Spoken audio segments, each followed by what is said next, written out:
Need to ask the following big picture questions about appearance. What are the social community expectations around appearance? Why do these expectations exist? How do these expectations work? How is our society influenced by these expectations? And who benefits from these expectations? While each of us would probably have specific answers to these questions based on our age, race, ethnicity, etc. For the purpose of the example, I'm going to respond with broad, general answers. First, what are the social community expectations of appearance? From a social level, appearance includes everything from hair, skin, makeup, weight, clothing, shoes, and nails to attitude, confidence, age, and wealth. If you pile on community-specific expectations, you might have to add things like hair texture, hair length, hair, skin color, face, and body hair, teeth, looking done up, and not looking done up, clothing, and jewelry. Why do appearance expectations exist?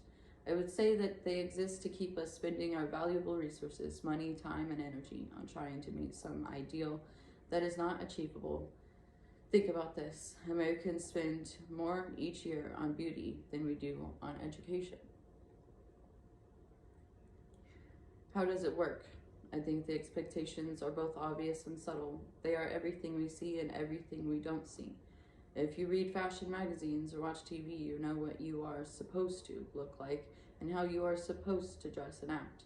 If you look hard enough, you also see everything that's missing, the images of real people. If you combine what's there and what's missing, you quickly come to believe that if you don't look a certain way, you become invisible, you don't matter.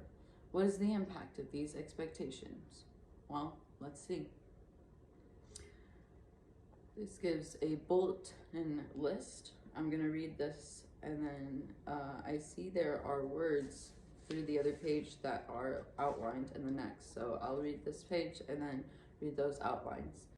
About 80 million Americans are obese. Approximately 7 million girls and women suffer from an eating disorder. Up to 19% of college-age women are bulimic. Eating disorders are the third most common chronic illness among females. Chronic illness. I'd like to